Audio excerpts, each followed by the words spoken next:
the levy on e-gaming companies. The 28% levy is expected to continue.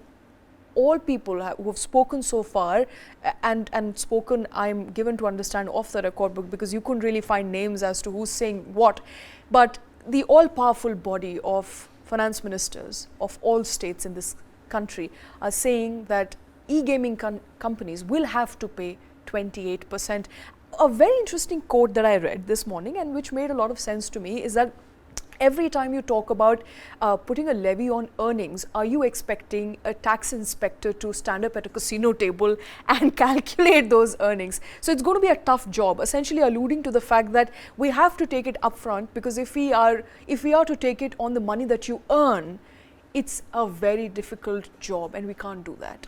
So, Shweta, while I believe that the government is in its place right to levy a high sin tax of 28% on casinos, on horse racing, on e-gaming, and I'm also okay with the government, not really making a clear-cut demarcation between games of skill and games of chance. Yes. I just feel that a complete GST on face value is going to make a major dent on the industry, and there are 5 questions that I think the GST Council should explore, and let's stay on those 5 questions. The first one should be that, are we going to continue seeing the whole 28% on GST?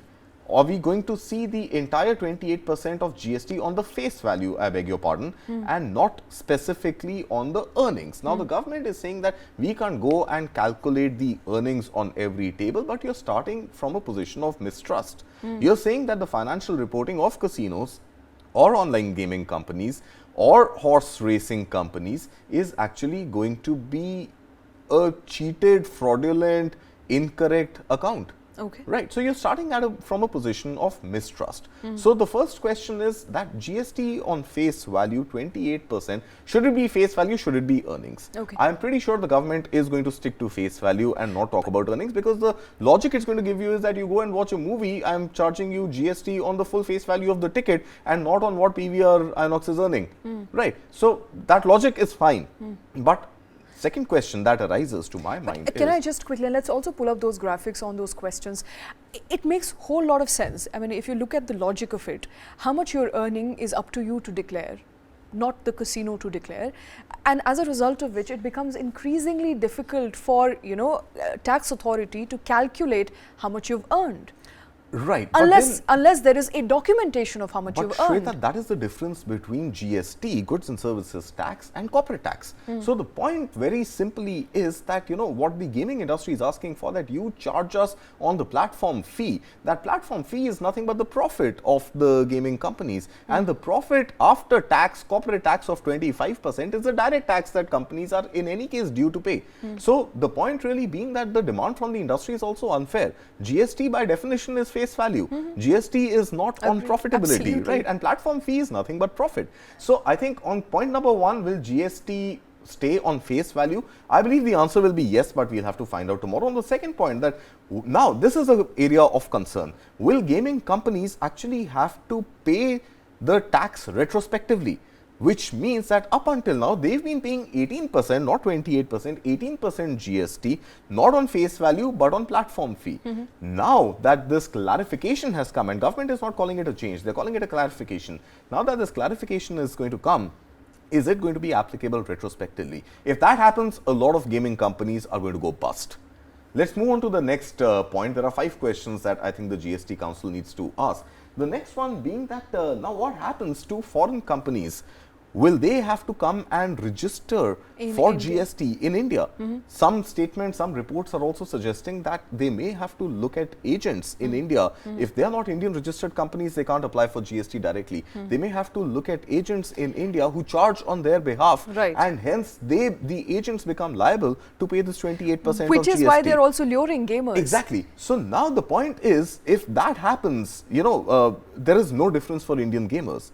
But if foreign companies decide not to do that, why would they come and pay taxes in India? How will the government of India stop Indian gamers from jumping ship to those global platforms who are actually going to continue to to operate globally without setting up shop legally in India and registering for GST in India?